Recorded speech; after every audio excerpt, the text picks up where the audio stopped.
Assalamualaikum warahmatullahi wabarakatuh. Sebelumnya perkenalkan nama saya Abdel Hafiz dengan NIM 2523168. Di sini saya akan membuat sebuah video ujian tengah semester pada mata kuliah jaringan nirkabel. Nah, pada kesempatan kali ini saya akan membahas tentang konsep umum jaringan nirkabel. Nah, pada slide saya ini itu tuh merangkum definisi, komponen, tujuan, manfaat, dan jenis-jenis dari jaringan nirkabel. Nah, yang pertama,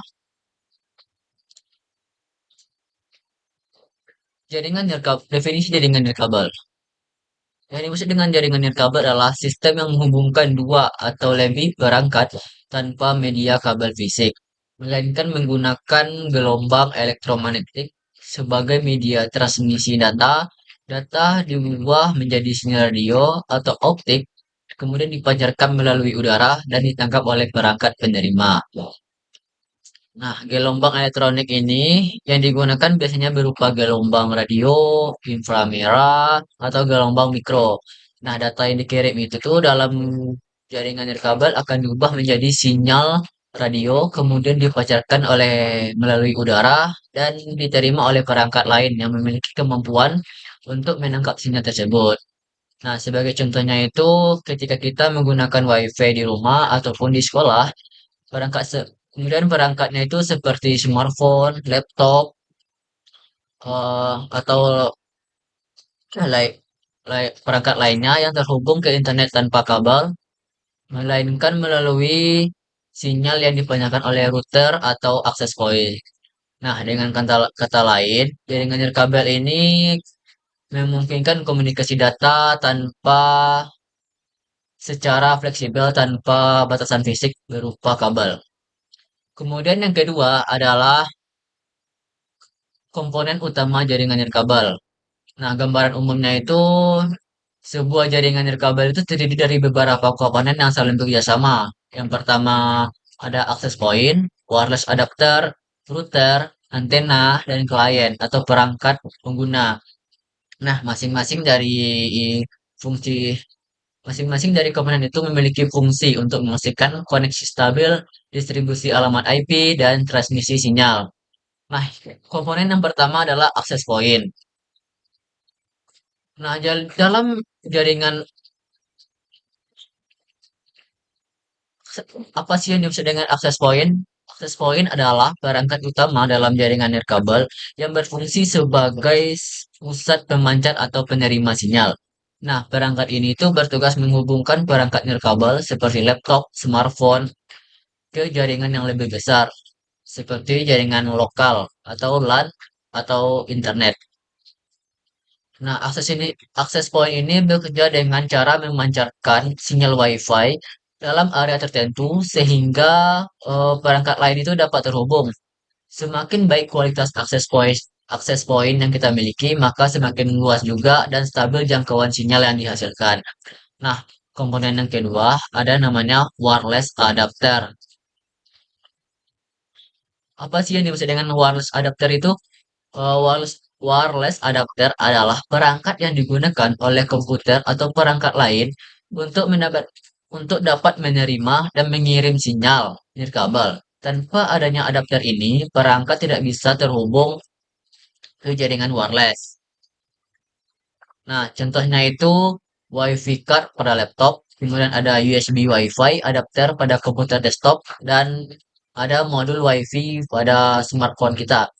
Kemudian adapter ini berfungsi sebagai penghubung antar perangkat dengan jaringan nirkabel. Nah, komponen yang ketiga adalah router.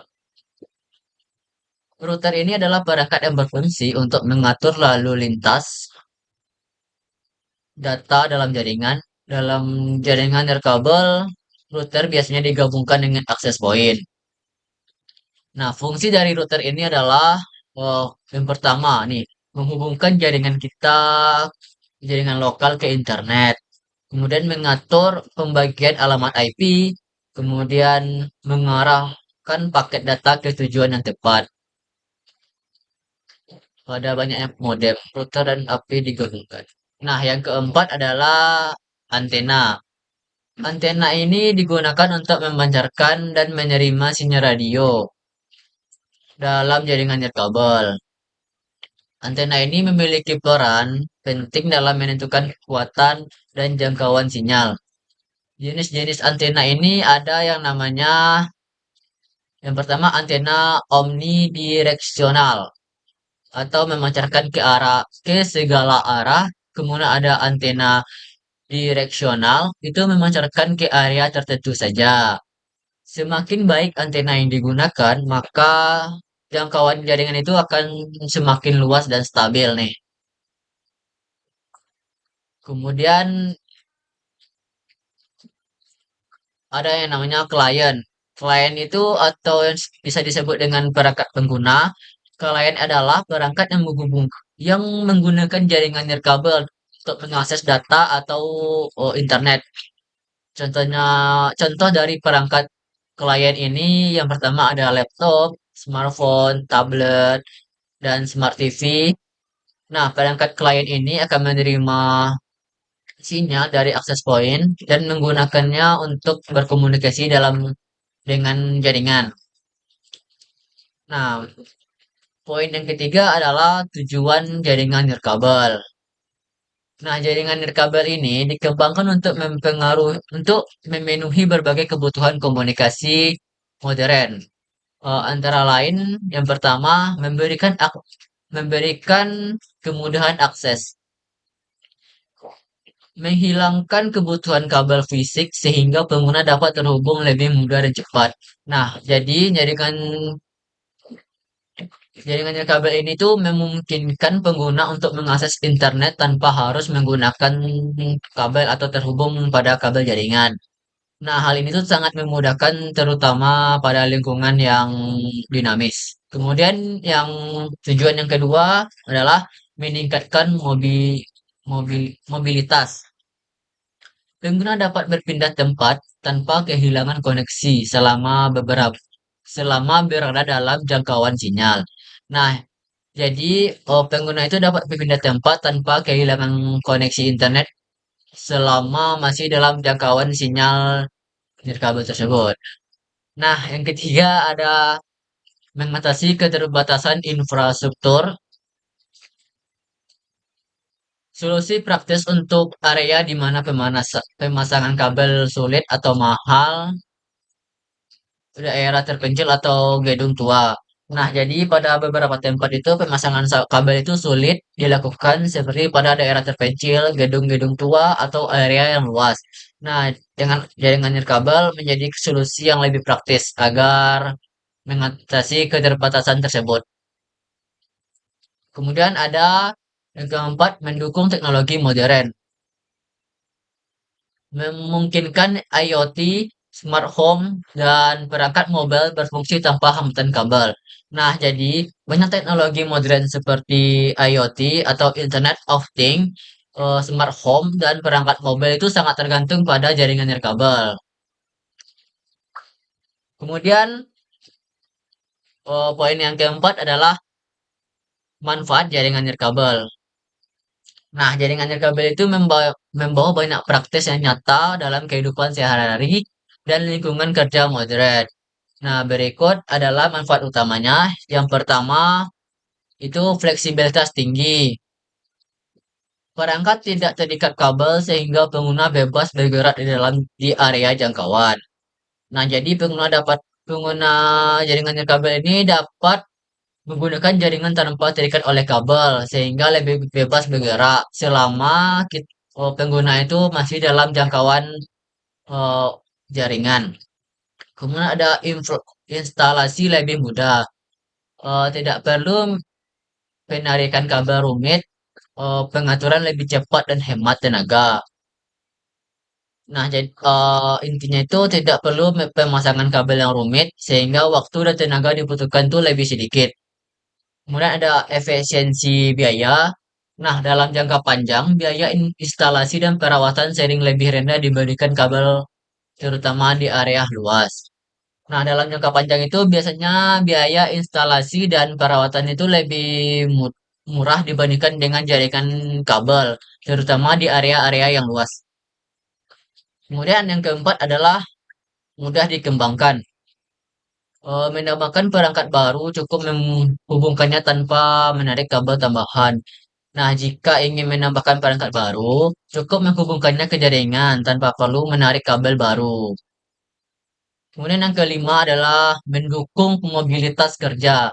Nah, sesuai dengan kantor modern, coworking, dan kampus yang menuntut fleksibilitas akses jaringan.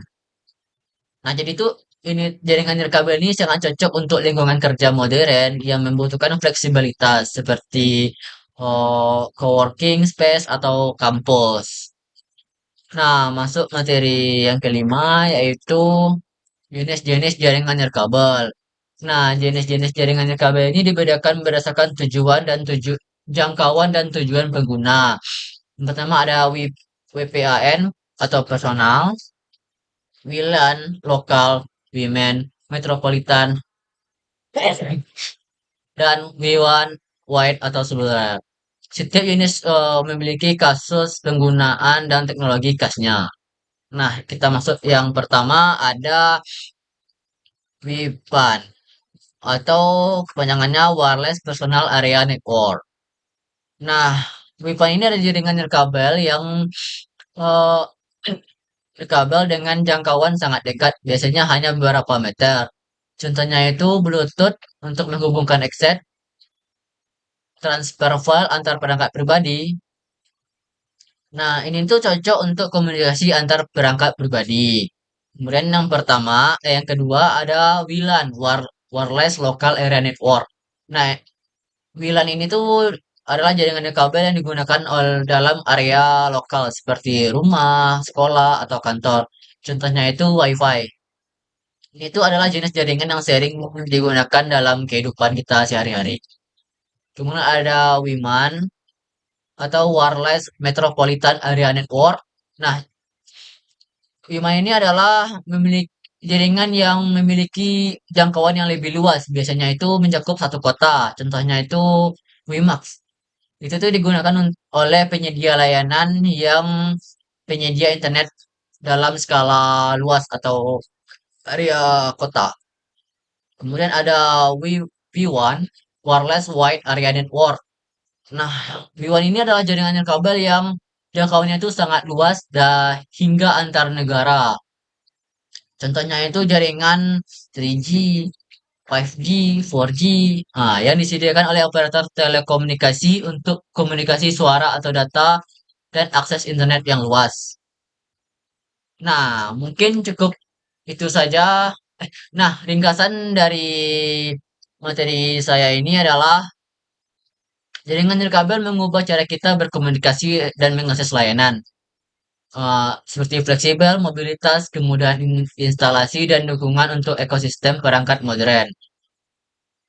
Memilih komponen seperti akses point, router, antena, adapter yang tepat untuk menentukan performa jaringan.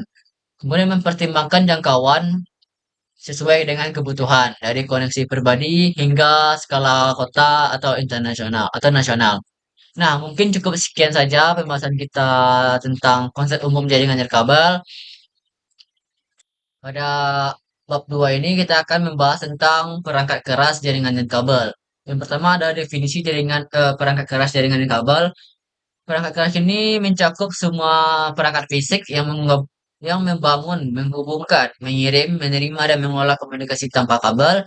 Mereka itu mengubah data digital menjadi sinyal elektromagnetik seperti gelombang radio yang dipancarkan melalui udara sehingga laptop, smartphone, atau komputer kita itu dapat berkomunikasi tanpa kabel secara fleksibel dan praktis. Bagian dari perangkat keras jaringannya kabel. Perangkat jaring keras jaringan kabel ini mengubah data digital menjadi sinyal gelombang elektromagnetik, memancarkannya melalui udara dan perangkat kompatibel lainnya menerima sinyal tersebut. Dalam praktik sehari-hari saat kita menggunakan WiFi di rumah, beberapa perangkat seperti router, access point, dan adapter bekerja bersamaan untuk menyediakan koneksi kabel. Yang pertama ada access point. Fungsinya itu memancarkan sinyal Wi-Fi, menghubungkan perangkat wireless ke LAN, dan mengatur koneksi banyak perangkat sekaligus. Biasanya itu terhubung ke jaringan kabel, eh, kabel LAN, dan bertindak sebagai jembatan antara jaringan kabel dan jaringan nirkabel. Nah, perangkatnya itu seperti smartphone, laptop, terhubung ke access point untuk akses internet. Kemudian ada router wireless. Nah, peran intinya itu mengarahkan lalu lintas data jaringan dan menyediakan koneksi internet melalui antarmuka nirkabel. Kemudian fungsi tambahannya itu mengolah DHCP atau pembagian alamat IP, mengatur routing, serta seringkali terintegrasi dengan akses point. Nah, analoginya itu dapat dianggap sebagai pengatur jalan untuk menuju data kita itu menentukan rute terbaik agar paket sampai ke tujuan secara efisien. Nah, yang ketiga ada wireless network adapter. Nah, adapter jaringan nirkabel itu memungkinkan perangkat seperti laptop, desktop, dan lain sebagainya dapat menangkap dan menerima sinyal Wi-Fi. Tanpa adapter, nah perangkat tersebut itu tidak dapat berkomunikasi dengan jaringan nirkabel. Perangkat wireless itu internal itu tertanam di laptop atau smartphone, kemudian eksternal itu USB Wi-Fi adapter yang dapat dipasang. Nah, yang keempat ada antena. Antena itu ada dua. Yang pertama ada omnidirectional, yaitu memancarkan sinyal ke segala arah. Nah, ini tuh bagus untuk mencakup luasan luas di sekitar titik pusat. Kemudian ada direksional. Nah, fokus antena itu ke arah tertentu saja untuk jangkauan lebih jauh dan performanya itu terarah. Antena memperkuat kualitas sinyal dan memperluas jangkauan jaringan. Kualitas antena berpengaruh langsung terhadap performa koneksi. Nah, yang kelima ada reverter atau extender dan wireless bridge. Extender itu adalah perangkat yang memperkuat dan mengulang sinyal dari akses point. Nah, untuk menjangkau area yang sinyalnya itu lemah. Extender ini tuh ideal untuk sudut rumah atau ruang jauh. Kemudian ada wireless brick. Nah, itu tuh menghubungkan dua jaringan LAN yang terpisah secara nirkabel. Sharing itu Wireless itu tuh sering digunakan untuk menghubungkan gedung atau lokasi yang jaraknya itu jauh tanpa kabel fisik. Kemudian ada wireless controller. Itu wireless controller itu digunakan di jaringan besar untuk mengolah banyak akses point sekaligus. Kemudian itu mengatur konfigurasi, keamanan, dan kebijakan jaringan secara terpusat. Nah, perangkat itu penting untuk perusahaan seperti kampus atau area publik yang membutuhkan koordinasi dan konsistensi antara akses point. Nah, tujuan dan manfaat utama dari perangkat keras nirkabel ini yang pertama adalah tentunya fleksibel. Nah, saat kita menggunakan nirkabel itu tuh memungkinkan komunikasi tanpa kabel sehingga penggunanya itu tidak terikat pada lokasi selama jangkauan jaringan itu bisa tercapai. Kemudian ada efisiensi, instalasinya itu lebih cepat, menghemat banyak waktu dan biaya karena mengurangi penarikan kabel ketika kita menambah sebuah perangkat baru. Kemudian ada skalabilitas. Nah, itu tuh mudah dikembangkan. Kemudian penambahan perangkat baru itu lebih sederhana, tidak perlu menggunakan kabel. Nah, perangkat keras kabel itu dapat mendukung IoT, smart home, pembelajaran online, streaming, serta kerja jarak jauh. Kemudian itu tuh membuka kemungkinan pengguna modern di berbagai lingkungan. Kemudian jenis perangkat dan kategori pengguna. Yang pertama berdasarkan fungsi, ada yang namanya perangkat pemancar, itu tuh contohnya access point, kemudian router,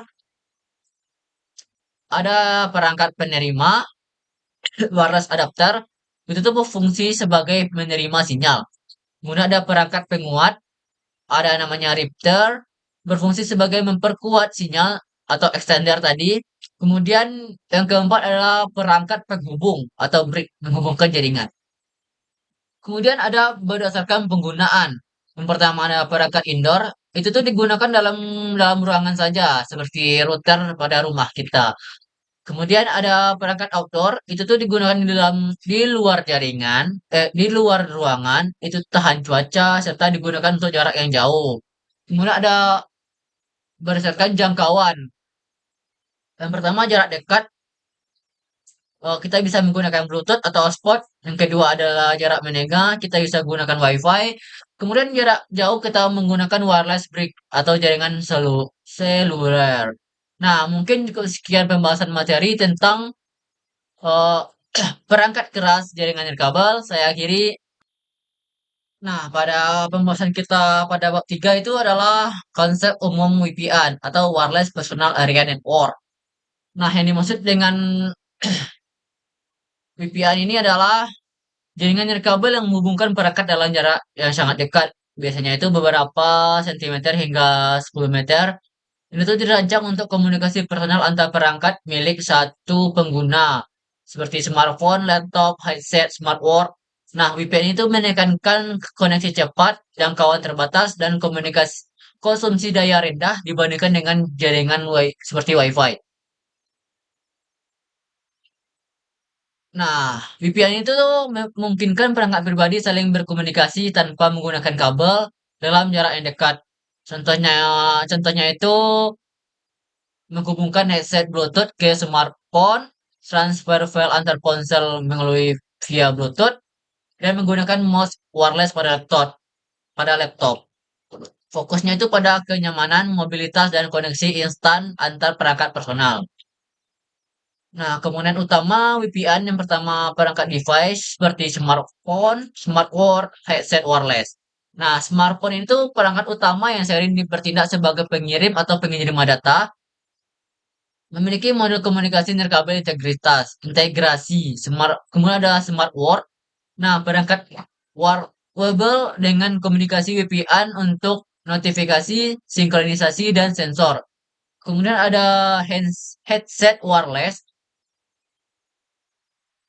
Nah, kemudian komponen utama VPN pada modul komunikasi dan antena. Modul komunikasi nirkabel, contohnya itu seperti Bluetooth, NFC, infrared. Modul mengubah data digital menjadi sinyal nirkabel dan sebaliknya. Tanpa modul ini, tidak ada koneksi VPN. Kemudian ada antena, itu tuh memancarkan dan menerima sinyal pada perangkat kecil. Antena itu biasanya tertanam. Fungsinya itu memperkuat sinyal agar komunikasi berjalan dengan lancar selama masih dalam jangkauan VPN. Kemudian ada protokol dan software. Protokol komunikasi. Aturan standar seperti Bluetooth, NFC, atau Zigbee memastikan data yang dikirim dipahami oleh perangkat lain sehingga komunikasi itu benar dan andal. Kemudian ada software atau sistem pengendali. Perangkat lunak itu mengatur pengiring, pengiring, pengirim data, keamanan, dan manajemen koneksi antar perangkat VPN. Nah, tujuan dari pengembangan VPN ini adalah yang pertama memudahkan koneksi. Itu tuh menghubungkan perangkat pribadi tanpa kabel secara cepat dan sederhana. Kemudian ada mendukung mobilitas. Nah, pengguna VPN itu seperti pengguna perangkat tanpa kabel, tanpa adanya batasan kabel, itu tuh ideal untuk penggunaan yang aktif. Jadi tidak perlu libat dalam menggunakan perangkat. Kemudian adalah mengurangi ketergantungan kabel, itu tuh meningkatkan kenyamanan pengguna saat menggunakan perangkat dalam kehidupan sehari-hari. Kemudian efisiensi energi. Nah, ini tuh dirancang untuk komunikasi daya rendah, cocok untuk perangkat dengan baterai yang kecil. Kemudian ada mendukung teknologi modern. Ini tuh digunakan pada IoT, wearable, dan ekosistem perangkat pintar. Manfaat VPN dalam kehidupan sehari-hari. VPN menawarkan kemudahan, hemat energi, biaya rendah, dan tidak memerlukan infrastruktur yang rumit karena tidak menggunakan kabel. Kemudian pengguna tinggal mengaktifkan fitur misalnya itu Bluetooth untuk menghubungkan perangkat, contoh untuk aktivitas seperti mendengar musik via headset wireless, kemudian transfer file dengan cepat, dan sinkronisasi perangkat wearable. Kemudian jenis-jenis dari VPN. Yang pertama ada Bluetooth. Nah, Bluetooth adalah teknologi VPN yang paling umum digunakan. Jangkauannya itu lebih kurang 10 meter, kemudian komunikasi daya rendah dan mudah digunakan. Contohnya itu headset wireless, speaker Bluetooth, transfer file antar ponsel. Nah, Bluetooth ini cocok untuk audio, peripheral, dan koneksi antar perangkat sehari-hari. Kemudian ada NFC, infrared, Zigbee, kemudian UAV. NFC NFC ini adalah jaraknya itu sangat pendek, kurang dari 10 cm. Keamanannya tinggi, koneksi instan, digunakan untuk pembayaran digital dan kartu akses. Kemudian ada infrared atau IR, teknologi lama yang membutuhkan garis pandang atau line of sight dan jangkauannya itu sangat terbatas. Contohnya itu remote TV. Kemudian ada Zigbee, itu tuh digunakan untuk IoT dan jaringan sensor. Komunikasi konsumsi daya itu sangat rendah serta ideal untuk smart home dan otomasi. Nah, kemudian ada UAV, Ultra Wideband. Itu tuh teknologi terbaru dengan kecepatan tinggi dan akurasi yang lebih tinggi. Contohnya itu pelacak perangkat serta kunci mobil digital. Nah, ringkasannya itu VPN memungkinkan ekosistem perangkat personal yang lebih terhubung, mobile dan hemat energi. Dengan komponen itu perangkat modul nirkabel, antena, protokol dan software, VPN itu mendukung berbagai macam aplikasi dari audio nirkabel hingga IoT dan pembayaran digital. Nah, pilihan teknologinya itu ada Bluetooth, NFC, Zigbee, WiFi, dan IR. Itu menentukan jangkauan, konsumsi daya, dan khusus penggunaan. VPN itu memperkuat kenyamanan pengguna sekaligus membuka peluang inovasi pada wearable, smart home, dan layanan lokasi presisi. Nah, mungkin cukup sekian tentang pembahasan kita pada konsep umum VPN atau Wireless Personal Area Network. Saya akhiri. Nah, pada pembahasan kita yang keempat adalah konsep umum WLAN atau Wireless Local Area Network. Nah, WLAN ini adalah jaringan kabel komputer yang menghubungkan perangkat dalam area lokal tanpa menggunakan kabel fisik. Misalnya ketika di rumah, sekolah, kantor, kampus, kafe, atau bandara. Nah, WLAN ini tuh menggunakan gelombang radio. Umumnya itu teknologi Wi-Fi untuk mentransmisikan data antar perangkat seperti laptop, smartphone, dan tablet. Nah, dibandingkan LAN jaringan berkabel, WLAN WLAN ini menawarkan fleksibilitas, kemudahan pemasangan, dan mobilitas pengguna. Komponen utama. Yang pertama adalah access point. Access point adalah perangkat pusat pemancar atau penerima sinyal Wi-Fi. Fungsinya itu memancarkan sinyal menghubungkan jaringan perangkat nirkabel ke jaringan serta menyediakan akses ke internet. Nah, akses point ini tuh bekerja sebagai jembatan antara perangkat nirkabel dan jaringan nirkabel. Jaringan nirkabel dan jaringan kabel itu tuh terhubung pada router atau switch dan banyak digunakan dan di banyak banyak digunakan di jaringan rumahan. Fungsi akses point itu terintegrasi pada router Wi-Fi. Kemudian komponen yang kedua adalah namanya router. Nah, router itu tuh mengatur lalu lintas data dalam jaringan dan menghubungkan jaringan lokal ke internet. Tugas utamanya itu meliputi pengaturan aliran data, pemberian alamat IP, dan manajemen koneksivitas eksternal. Pada banyak jaringan rumah, router itu juga berfungsi sebagai access point. menghubungkan routing dan pemancar WiFi dalam satu perangkat. Komponen yang ketiga adalah wireless network adapter.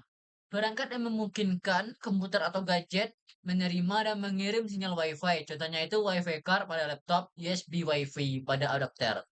Kemudian ada antena. Nah, antena itu memancarkan dan menerima sinyal radio. Terdiri dari Antena itu terdiri dari dua. Yang pertama omnidirectional, itu tuh ke segala arah, dan direksional ke arah tertentu saja. Itu tuh menentukan kekuatan dan jangkauan sinyal. Kemudian ada namanya klien atau perangkat pengguna.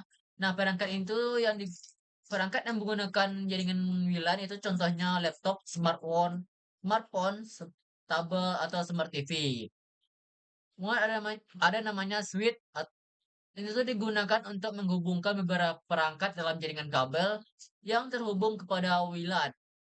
Nah, switch itu umumnya berada di sisi infrastruktur kabel, bukan pada nirkabel.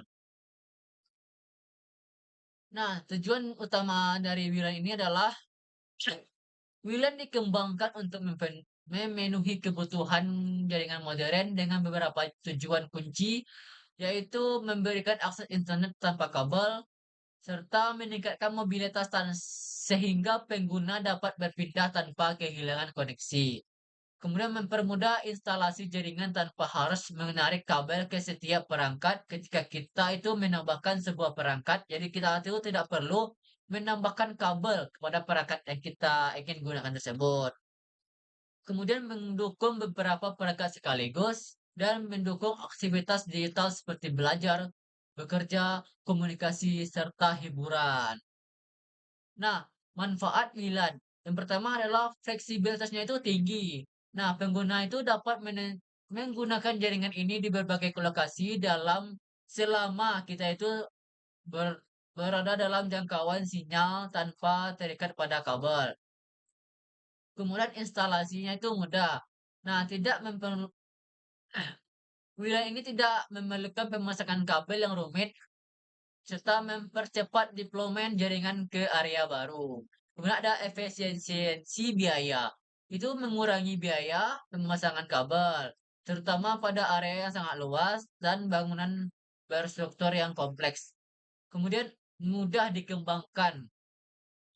Penambahan perangkat baru sederhana, cukup sambung ke WiFi tanpa infrastruktur fisik tambahan. Nah, jadi ketika kita itu ingin menambahkan sebuah perangkat baru, kita itu tidak perlu menggunakan kabel lagi, cukup sambungkan saja ke WiFi. Kemudian ada mendukung mobilitas. Ini tuh cocok untuk pengguna yang sering berpindah tempat, seperti di kampus, kantor terbuka, dan atau ruang publik. Kemudian jenis WLAN. Pertama, berdasarkan mode jaringan. Ada yang namanya infrastruktur, itu tuh menggunakan akses point. Ciri-cirinya itu semua perangkat terhubung dalam saat melalui akses point. Contohnya itu WiFi rumah, jaringan sekolah. Tuh, ini tuh lebih stabil dan mudah dikelola. Kemudian adalah ad hoc, peer-to-peer. Nah, cirinya itu perangkat saling terhubung langsung tanpa akses point. Cocok untuk jaringan sementara seperti sharing file antar laptop tanpa router. Nah, ada berdasarkan jangkauan. Ada namanya indoor WLAN, itu tuh digunakan dalam ruangan seperti rumah, kantor, serta ruangan kelas. Kemudian desain antena, penempatan akses point, dan inferensi dinding itu mempengaruhi kekuatan sinyal atau jangkauan sinyalnya itu. Kemudian ada outdoor WLAN, itu tuh dirancang untuk area luas seperti kampus atau taman kota. Itu tuh memerlukan perangkat tahan cuaca serta antena direksional dan perencanaannya itu perencanaan jangkauannya itu untuk mengatasi hambatan lingkungan. Nah, mungkin cukup sekian pembahasan kita pada konsep umum WLAN atau wireless area network. Saya akhiri. Nah, lanjut pada pembahasan kita yang kelima, ada namanya keamanan WLAN atau Wireless Local Area Network. Nah, keamanan WLAN ini adalah kumpulan metode, teknologi, dan mekanisme untuk melindungi jaringan nirkabel seperti Wi-Fi dari akses yang tidak sah, penyadapan, pencurian data, dan ancaman lainnya. Karena transmisi melalui gelombang radio, sinyal tersebar di udara dan rentan ditangkap oleh siapa saja di jangkauan. Sehingga keamanan itu perlu dilindungi dengan kuat. Resiko dasar pada jaringan nirkabel. Nah, sinyal WiFi yang menyebar membuat jaringan lebih rentan dibandingkan nirkabel. Tanpa pengamanan yang tepat, orang asing dapat mengakses jaringan kita serta menyadap data atau menyalahgunakan koneksi untuk tindakan merugikan pemilik jaringan. Contohnya, contoh sederhananya itu WiFi tanpa kata sandi dapat dimanfaatkan oleh siapa saja. Jadi tetap waspada karena jaringan publik terbuka sangat risiko untuk data pribadi. Kemudian tujuan utama dari keamanan WLAN.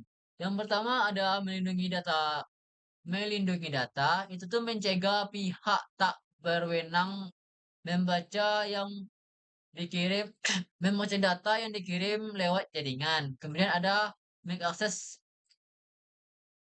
mencegah akses tidak sah hanya pengguna hanya pengguna berizin yang dapat mengakses jaringan yang kita berikan. Kemudian menjaga privasi. Itu tuh mengamankan informasi pribadi dari penyalahgunaan. Kemudian ada menjaga stabilitas, mencegah gangguan yang memperhambat atau merusak layanan jaringan. Kemudian ada komponen utama. Yang pertama ada autentikasi, yaitu autentikasi itu memastikan pengguna tetap terhubung, yang terhubung pada jaringan itu adalah yang kita izinkan atau yang sah. Contohnya itu login dengan password WiFi, kemudian login dengan username atau password. Kemudian ada enkripsi. Nah, enkripsi ini mengacak data sehingga penyadap tidak dapat memahami isi pesan. Data yang dikirim melalui WLAN dienkripsi menggunakan algoritme sehingga meskipun ditangkap, informasi tidak dapat berguna tanpa kunci dari deskripsi. Kemudian ada namanya akses kontrol.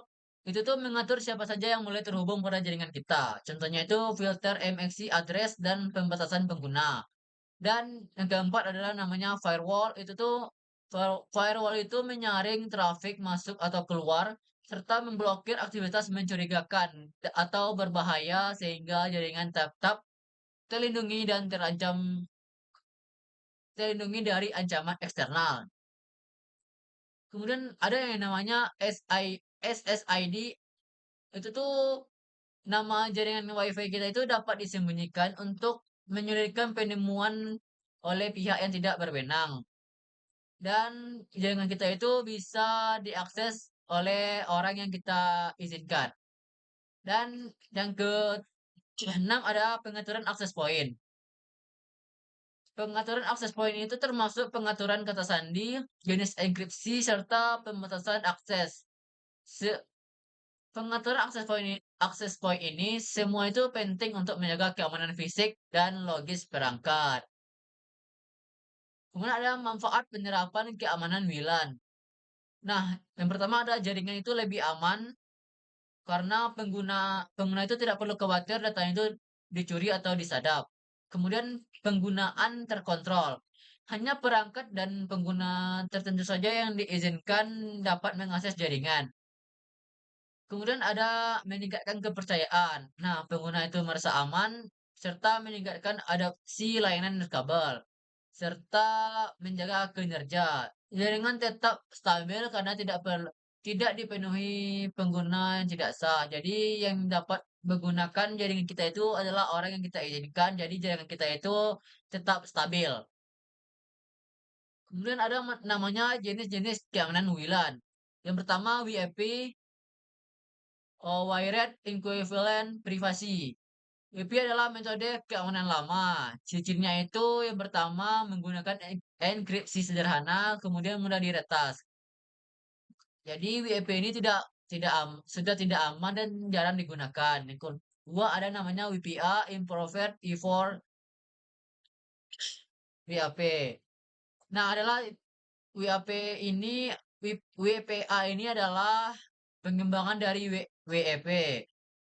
Ciri-cirinya itu lebih aman dari WEP serta menggunakan enkripsi yang lebih jelas dan lebih baik. Kemudian yang ketiga ada WPA 2